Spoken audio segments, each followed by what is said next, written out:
The U.S. deported more than 300 Haitians back to their home country yesterday as the federal government doubles down on its response to a massive spike in border arrivals at the small town of Del Rio, Texas. Thousands of migrants, many of them from Haiti, have crossed the border in recent days. They are seeking refuge from a country reeling from a deadly earthquake and political turmoil. The situation has prompted U.S. immigration agents to set up a makeshift processing site underneath a bridge to accommodate the influx of new arrivals. For more on this, let's bring in CBS News immigration reporter Camilo Montoya-Galvez. Camilo, Del Rio's mayor asked the federal government to help address what he calls an unsustainable situation in his small city. What are the latest numbers right now? Yes, good morning, Vlad. In just a matter of days, thousands of migrants and asylum seekers, most of them from Haiti, crossed the U.S.-Mexico border near this Texas border community of Del Rio, prompting Border Patrol agents there to set up this makeshift processing site underneath an international bridge. This site effectively became, Vlad, a massive refugee camp on the U.S. side of the border. At one point, it was accommodating more than 13,000 people. That is a huge number that border agents say is unprecedented.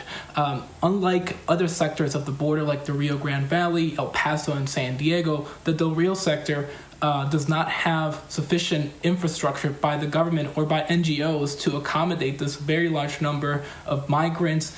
And we know that the number of Haitians stopped at the U.S.-Mexico border has been increasing for the past several months. They overall still make up a relatively small population in the overall encounters of migrants at the U.S.-Mexico border, but their arrivals have been increasing. In August, for example, Vlad, more than 7,000 Haitians were stopped at the U.S.-Mexico border. That was a 37% increase from July. Authorities in Panama have also recorded a sharp increase in the number of Haitians they've encountered near the Darien Gap. This is the roadless jungle that connects Panama and Colombia. It is a route that many migrants take to cross into Central America. It is a very treacherous journey. So they have also been documenting the arrival of more Haitians. So we understand that many of these Haitians lived in South American countries like Chile and Brazil before deciding to head north in the past couple of weeks, Vlad. Yeah, so that was my follow-up, Camilo. I think maybe people may, if you're just sort of paying loose attention to the news, you might think that the migrants are there because of the recent political turmoil in Haiti, including the assassination of Haiti's president.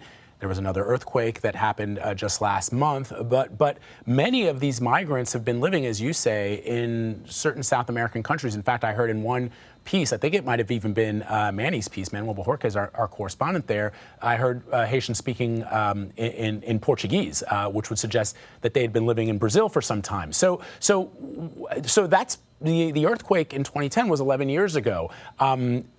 Explain what those migrants were doing in those South American countries and what prompted, I think the question is, what prompted them now, this week, this month, to try and enter the United States?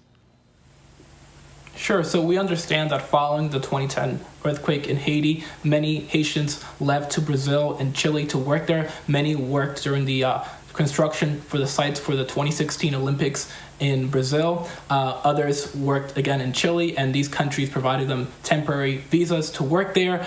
But the pandemic has ravaged these economies in Latin America and has forced many of these Haitians to look north to find jobs and to reunite with family members. Many of them have family members here in New York and other communities in the U.S. with large populations of Haitians. And we've seen, obviously, also this network of smugglers and coyotes pitch to them this idea that the new administration is more welcoming to asylum seekers and to migrants, and this immigration experts say has contributed to the sharp increase in arrivals of Haitian immigrants. The Biden administration also, Vlad, back in the spring, extended temporary protected status to Haitians living here in the U.S. So this does not benefit new arrivals, but migration experts say that this decision could have led smugglers to tell people that they could get this status if they arrive here in the U.S., even though that is not accurate. So from what we understand, there's a lot of of misinformation and disinformation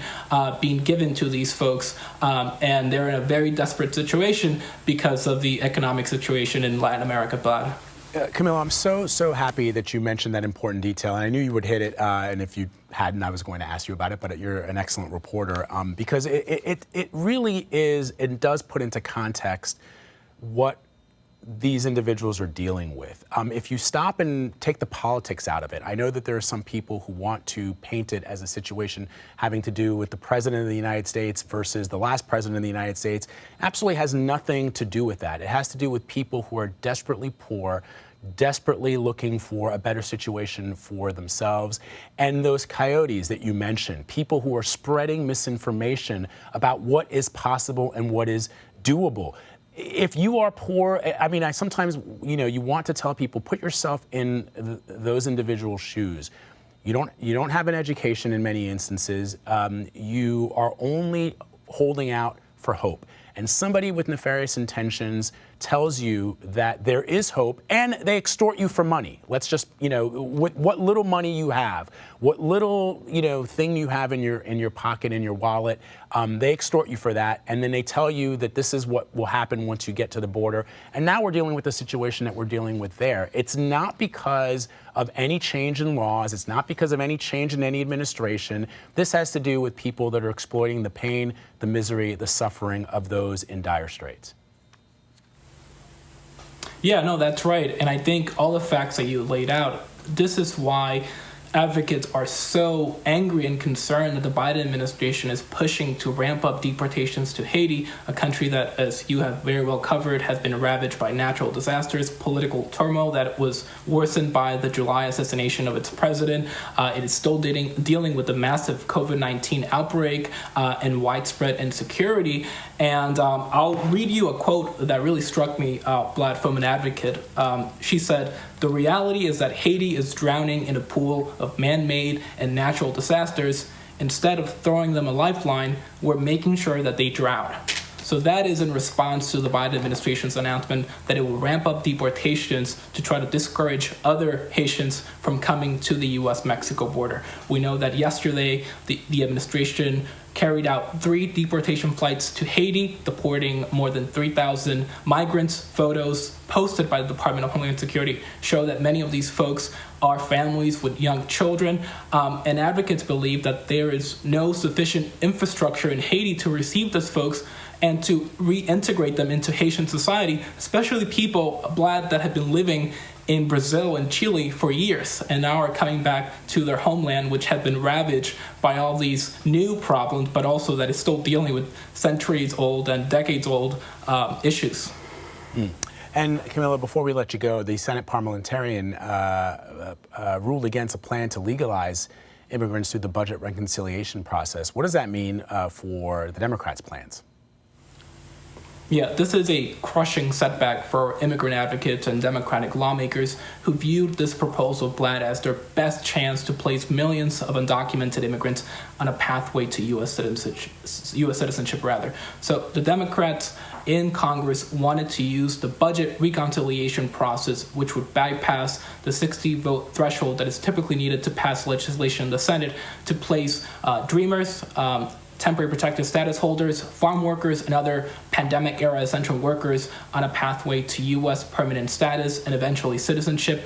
But the Senate parliamentarian said that this plan does not meet the necessary Senate rules to be able to be included in the budget reconciliation process because it did not have a direct impact on the budget.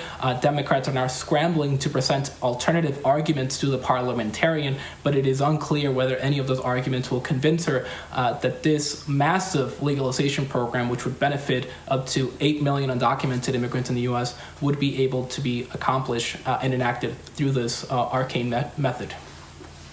All right, Camilo, as always, my friend, thank you very much. We appreciate it. Thanks, Vlad.